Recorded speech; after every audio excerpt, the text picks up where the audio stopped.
Well, what is going on, YouTube? Welcome back to HaveKnifeDay, and today we are going to give the S2 a little bit of TLC. I picked this knife up on the secondary market, and these go for a pretty good price, and I mean a couple $100 sometimes, and this one was definitely not that. But as you can see, it is dingy, it is dirty, the action is subpar. It is completely off-centered, and probably going to do a little bead blasting as well, so you're going to have to bear with the noise as the compressor is loud and it is in my garage. But I had a viewer ask to see how I do the bead blast, so I will do a couple of things with the bead blast today. Anyways, let's get started. First off, your body screws, I believe they're going to be T6, which they're not. That means they're probably T5, and I may not be super well equipped to handle the T5, but let's see what I got over here. Let's see. It's T6. Might have some T5s over here. Yep, there we go. Guess we'll use this here. We'll see if these even come out. Okay, that one does. That one does. That one does. And that one does. Alright, otherwise this is going to be a very short video. So to get started, we'll need T6 for the pocket clip screws. And let's see if the threading is bad on those. Oh, that's okay. Those aren't too terribly dirty, so I don't need to throw those in the alcohol.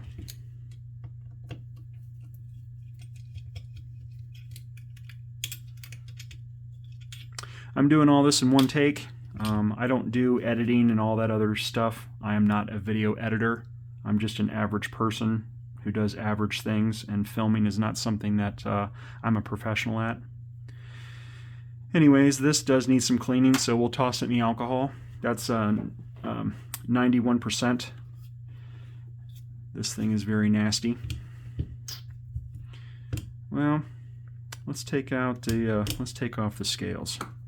So like I said, this is a T5, which this was made quite a while ago, so yeah, oh yeah, that's barely wanting to come out of there.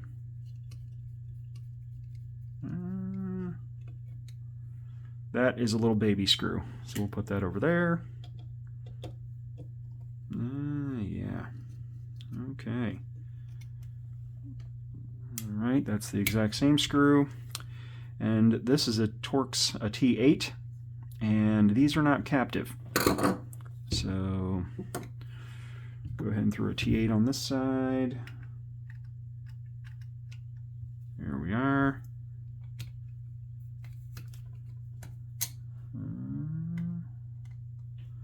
It's like somebody's taken this apart before, because the T8 is not crisp inside that pivot screw. Ooh, magnetic, all right.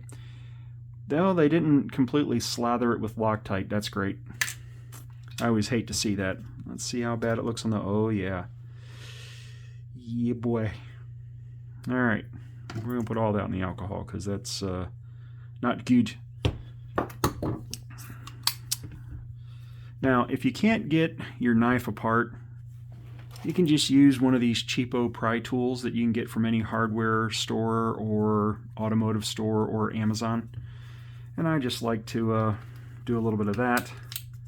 You don't want to use a screwdriver on these,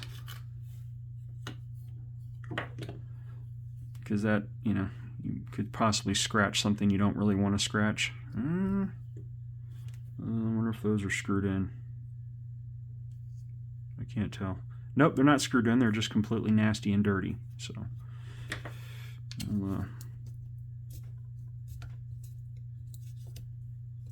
maybe they're screwed in from the other side. Let's check that out. Well, we know this is going to come out all right. Now, I've never taken this apart before, if you can't tell. Oh, so this has, okay, so this is not what I thought it was. So this is basically a pivot itself with a screw on each side, kind of like a Spyderco or some of the earlier Wii knives, because the hardware on some of the earlier Wii titanium knives, the hardware itself was titanium, but the pivot itself was stainless steel. So that means this will all come apart in one piece here. And I believe that those are probably screwed in through the back side. So let's see if I was correct on that assumption.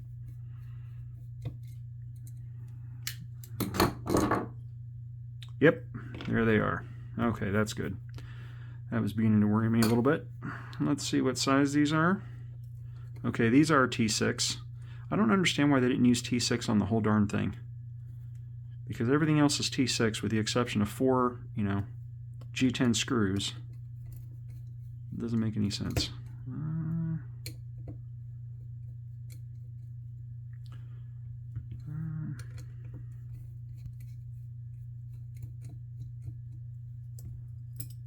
All right. Oh yeah, that's been heavily loved. Blade's not really that sharp, so I'll just throw that in there.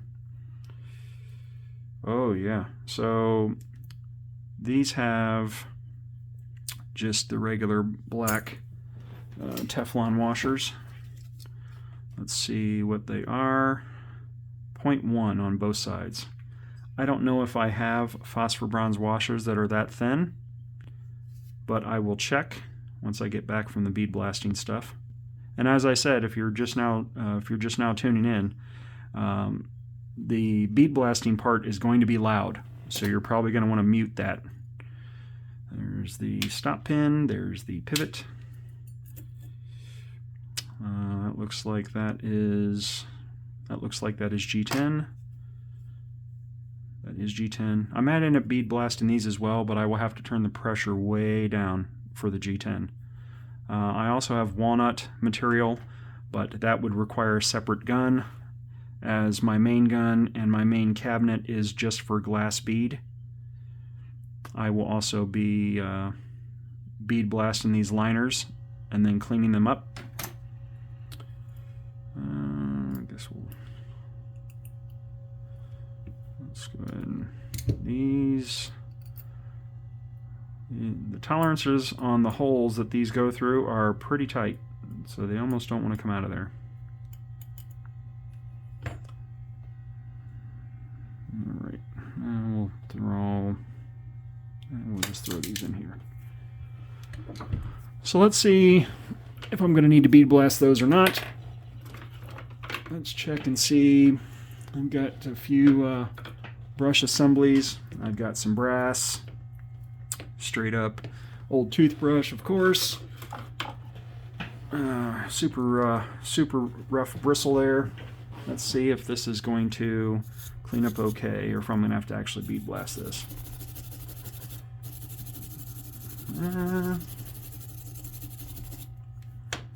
Probably won't have to bead blast that too much. I use these foam pads I got off Amazon. I do not have an affiliate link. You can check them out. So I have them all the way up to 3000 grit, and this is a 320. So let's see if I can get this stuff off with just 320. Oh yeah. So we'll clean these liners up a little bit with some 320. And I'll go down to a finer, because I don't really want to bead blast these and make them a matte finish, whereas then they'll just be more susceptible to rust. But if I can do this and just get them cleaned up there, then I'll do it that way. Yep, that actually works out not too bad.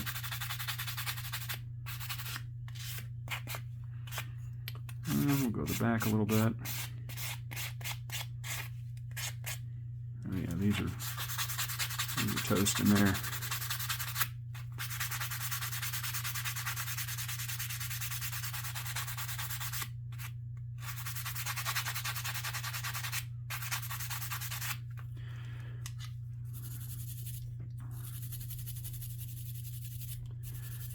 And on these, being stainless steel, who knows what kind of stainless steel it is, you really don't want to take anything too heavy to it, and you don't want to take a file to it. That's just my experience. If you're doing your own knife, you can do whatever you want to do.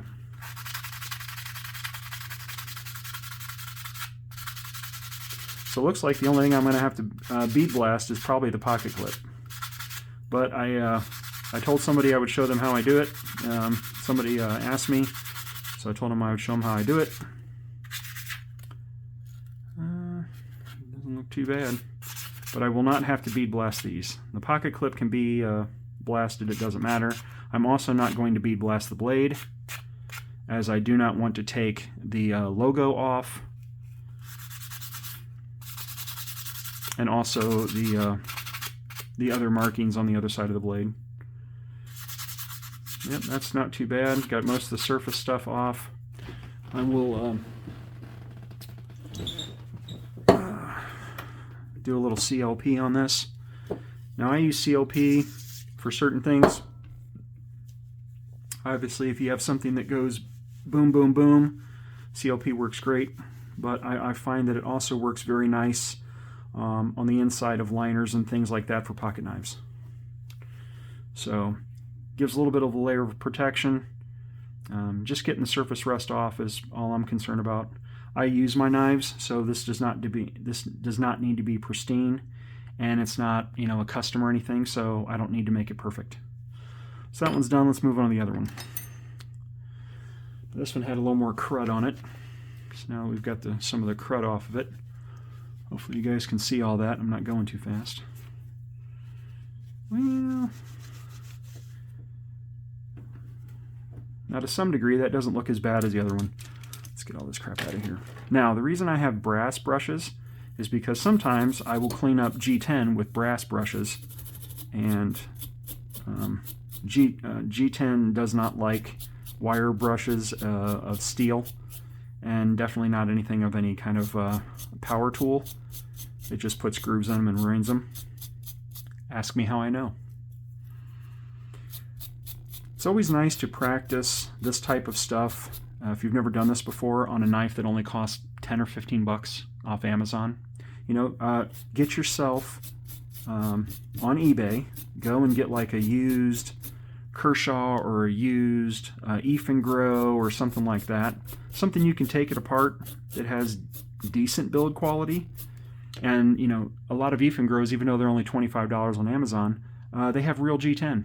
So then you can do some tests and find out if what you're doing is going to damage your nice knife. Just some food for thought. Now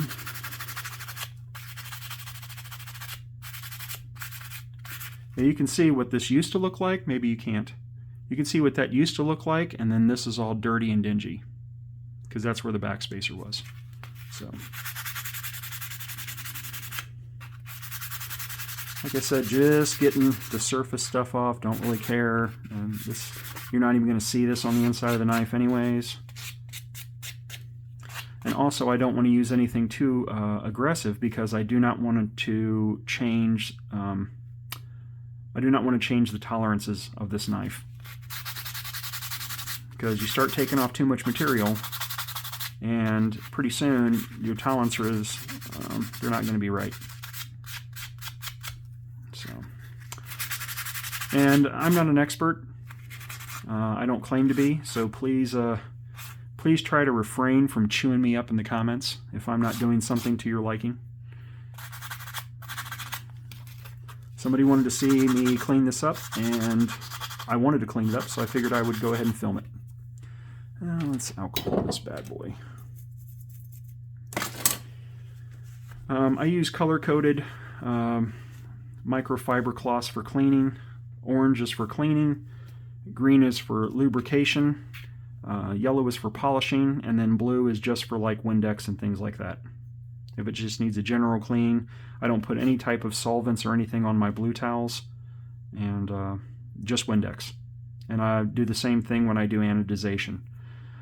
Everything goes in 91% alcohol before it gets anodized, and I usually allow it to air dry, as it doesn't really leave a residue, and you do not want any kind of fibers or other stuff in your anodization solution, which is typically, for me, just baking soda and distilled water. I mean, I try not to make it too complicated. As like I said, I am not a professional. So put that there. Lock bar has a decent amount of tension on it already for the liner lock, so I'm not going to mess with that. Surprisingly, there's not a lot of surface rust inside there.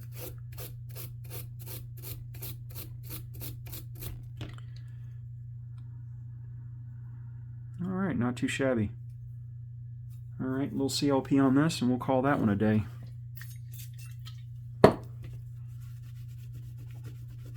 Now, is this thing going to be perfect when I get done with it? Probably not. I mean, let's not get our hopes up here.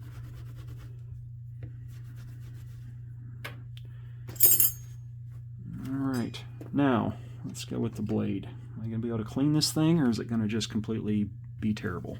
Let's find out.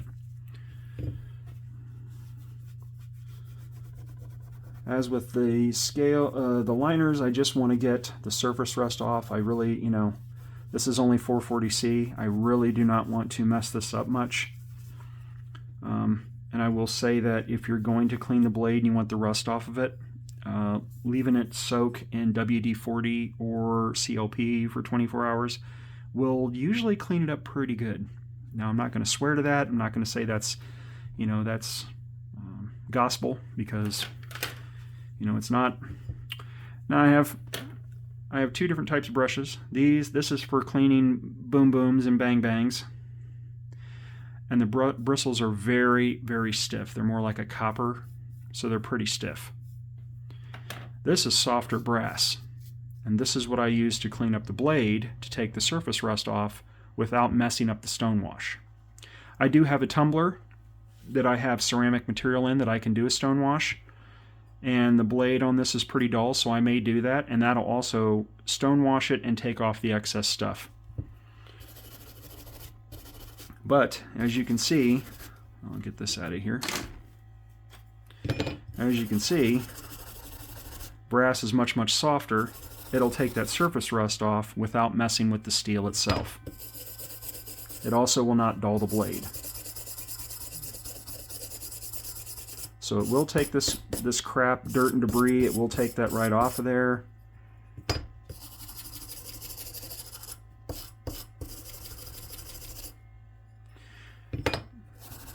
And I am not doing a sharpening on this today because I do all this in one take.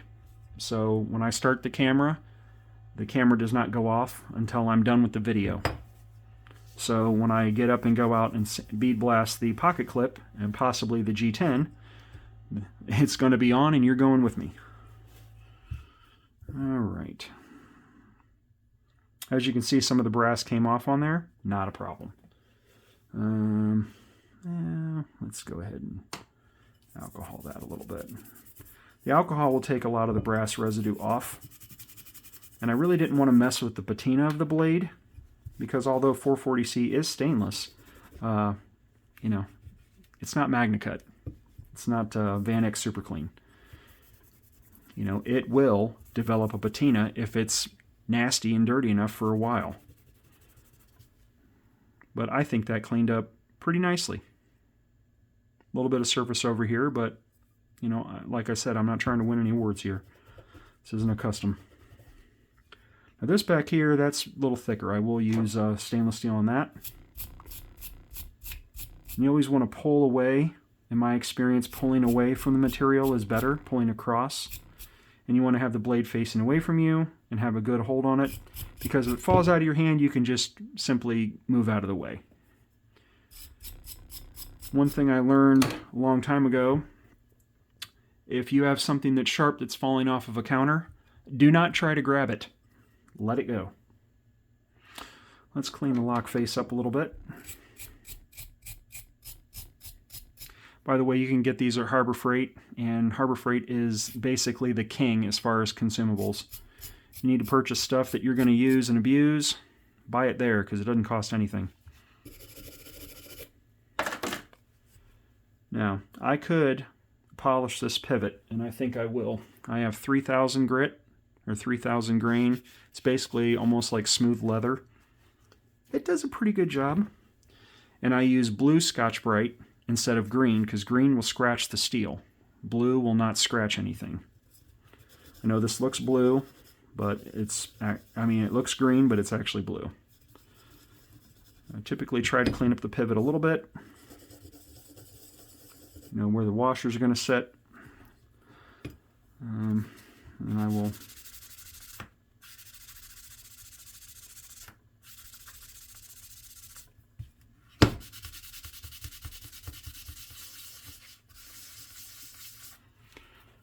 Alright, it doesn't look too shabby. Trying to see if any of those are pitting, and it does not appear that they are. Oh, well, we'll go ahead and clean up that back spine there. We'll clean that jimping up a little bit while we're here.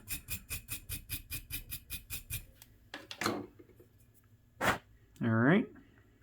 That's not too shabby.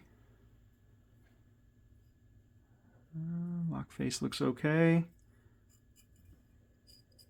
The blade's not terribly dull, but it's, you know, it's not gonna clean anything well, or cut anything well, excuse me. Let's see if I have to bead blast these. Like I said, I use brass sometimes on G10, but a nice stiff brush will clean that up nicely. And G10 will look pasty and white on occasion, and that's because it's dried out. Because after all, it is a glorified plastic. I basically put this in the solution to kind of neutralize that rust and get that surface rust off the G10, as that will just make the liners rust even further once you put it back together. So, well, that G10 doesn't look too bad. I mean, what do you think? It looks okay. Alcohol in a cut, that feels awesome. Let's scrub this up too. Yeah, not too shabby. Now sometimes when there's like caked on crap on the back of here, I will go ahead and take a brass brush and kind of pull that off. As you can see, it does mark up the G10 a little bit, but it will also kind of loosen that stuff up and get that off there.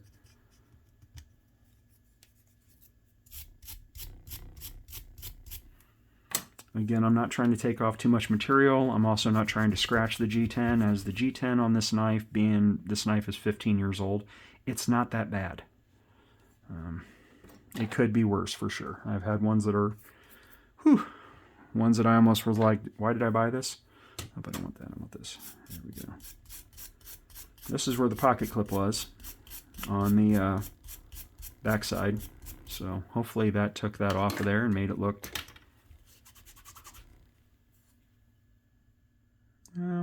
it's not perfect. Well, you know, we're not going to claim it's perfect. All right, make sure there's no damage. I always try to make sure there's no damages or cracks. I do not have the ability to make my own G10, so I have to use what I have.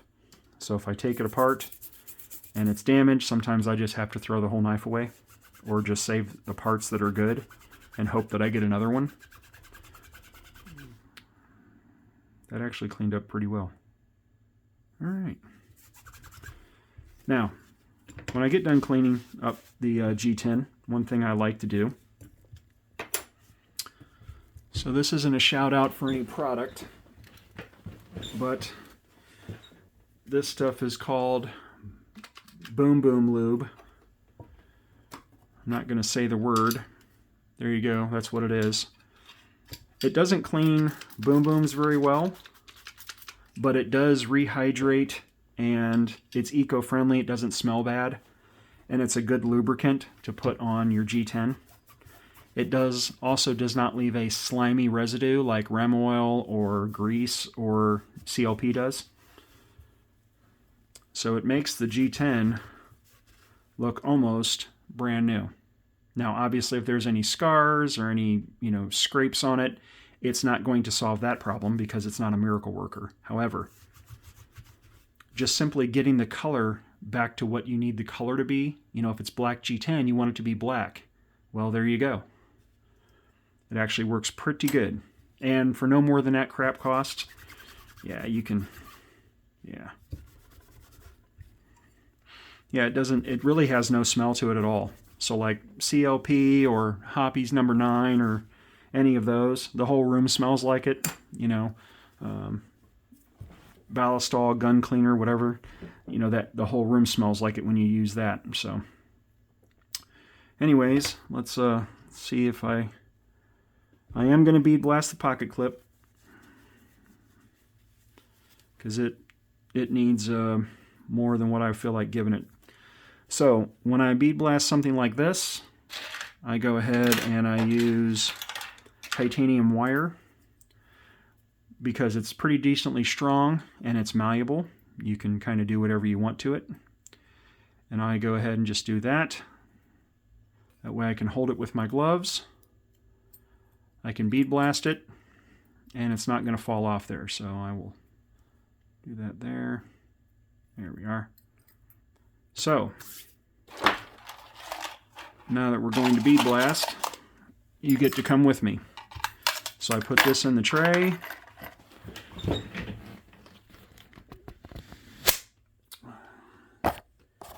We are going,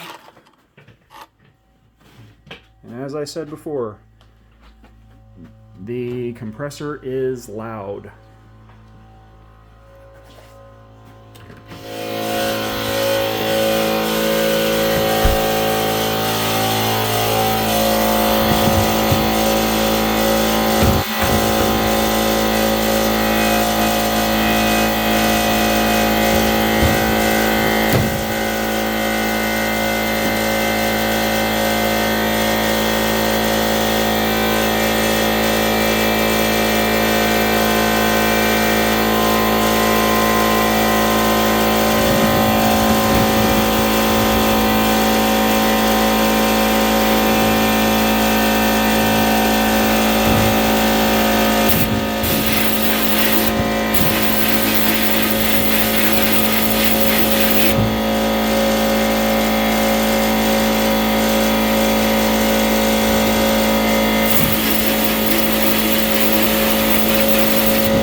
Well, let's take a look. What do we got here?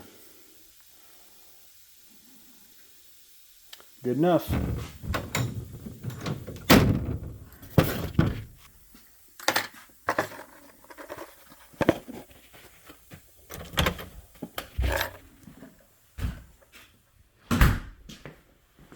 All right.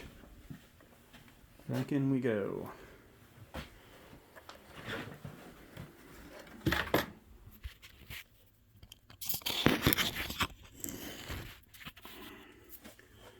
All right. And one thing I did not mention is that with bead blasting, any type of airborne anything, you need to wear a mask because you do not want to breathe that in for sure under any circumstances. And if you're outside, that's one thing, but when you're inside, you need to make sure that you're safe about that. So, now you've seen how bad it looked before, and with just a light bead blast, you clean up a lot of the marring, a lot of the scrapes, you know, and to give it a little bit of a look like that, the easiest thing to do is just to take a wire brush to it. Now I could put it in the stone wash and stone wash it, but that takes forever, and that's even louder.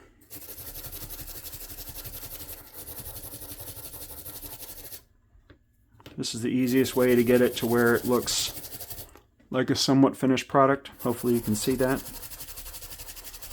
Nice thing about these mats is you can go right across there and this doesn't get stuck in the mat. Now,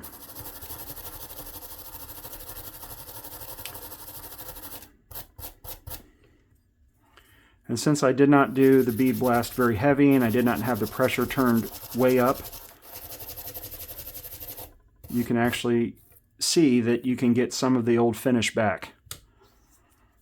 So the goal is not to make it perfect, because obviously the knife is old and it's not going to be perfect.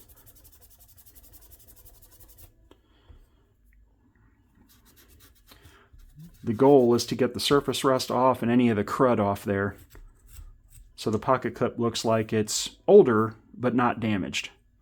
So it's not perfect, like I said, not trying to go for perfect. Hopefully you can see that. But the marring and the dirt and debris that was on it, not bad. All right, so where were we? Oh yeah, let's put this thing back together and see if it is still a turd or not. Clean off that. All right, put all this other stuff away. All right, here we go. So we've got stop pin, pivot, back screws, those screws. All right. So you have the 3 screws there that go through that. Let's put it back together in the order in which it was. So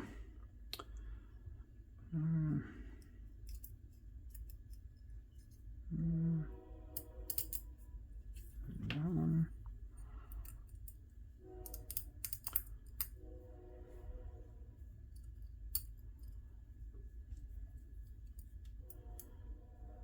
Okay.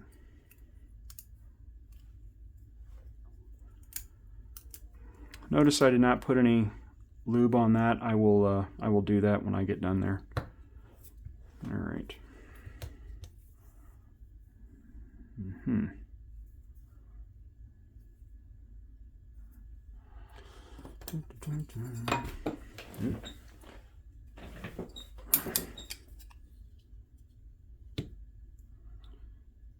Put that back in there like so. Of course that one's going to be difficult. The nice thing is you don't have to put one side or the other. There's no way you have to put it back together, because since it doesn't have a captive pivot, you can take it apart and reassemble it from either side.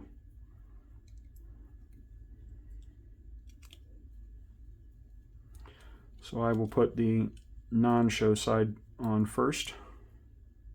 Okay, that lines up pretty good. All right. Now one thing I'm going to do, this does have a pivot, it looks like. It does shaped. Yes, it is D-shaped, that's fine. So I'm going to go ahead and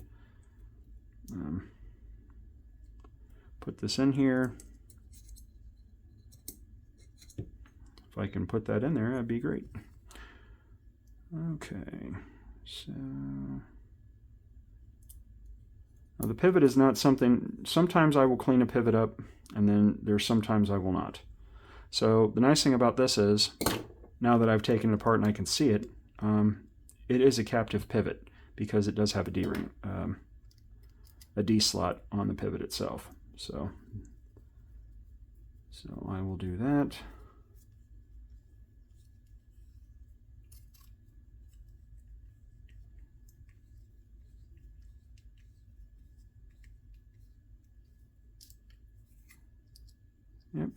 pretty much. Okay, go ahead and put that in there. Nice. All right. So I will go ahead and just use the washers that came with it. Let me check and see if I have some washers that are going to fit the bill. Okay, I do have nylon and I do have Teflon.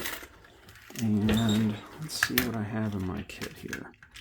Oh, these are going to be too big. Yep. And these little phosphor bronze washers here are too small. I want more engagement with the blade than what those offer, so we're just going to use what it came with.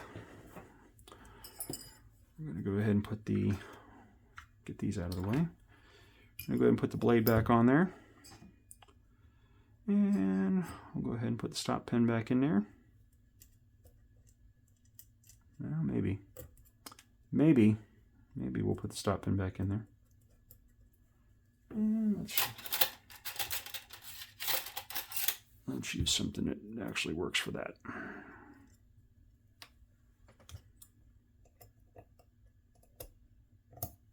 There we go. All right, stop pin on. Ish. Okay. Let's go ahead and not forget this. There we are. And we can put this back together.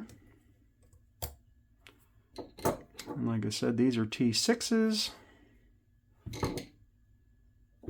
So let's see.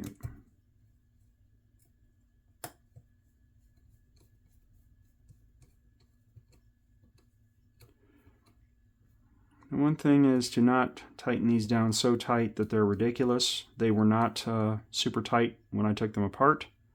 So just enough finger tight, because if you strip these out, the knife will not go back together. Okay,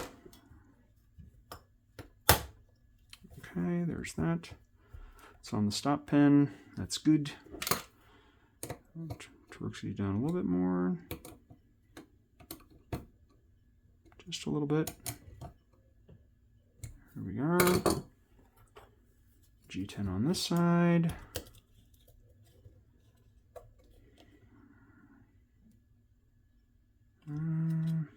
Let's see here. Where is the other? There we are.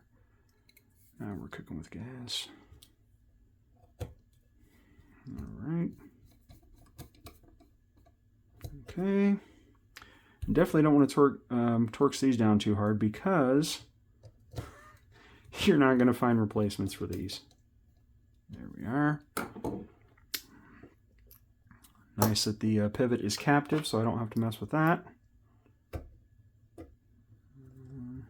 Notice I did not put any lubrication on the Teflon washers.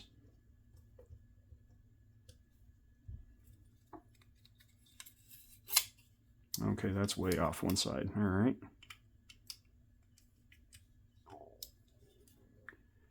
Okay, that is centered-ish. That actually works. Kind of wish this thing had thumb studs. A little bit off center, that's all right, we'll fix that. So pull that apart just a little bit. Okay, so that needs to be tightened down for sure. That's too much. All right. That's too little. Hopefully you can see what I'm doing there. Hopefully I'm not pulling it too far. That is centered. Locks in place nicely. It is centered. Lockup is good.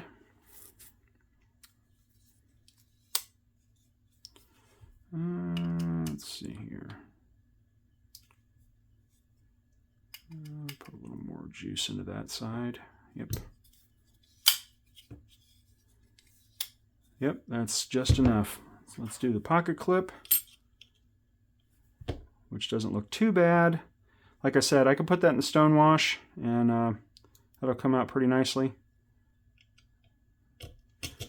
And if these screws don't work, I do have replacement screws for these because these look like they're the same thread and pitch and length as Benchmade screws. And I have a bunch of Benchmade screws. So there's that.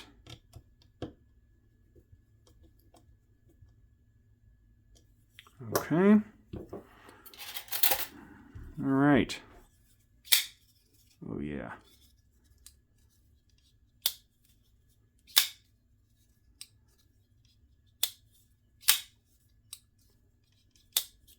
Yep, that's the action it probably should have. Anyways, that is the Boker S2 collaboration with Sniper Bladeworks and 440C. And that's going to do it for me today. If you have any questions or comments, please leave them down in the comments. If you like this video, please leave it a like. And if you want to see more content like this, please subscribe and come back. I'd love to have you back. And until I see you next time, have knife day.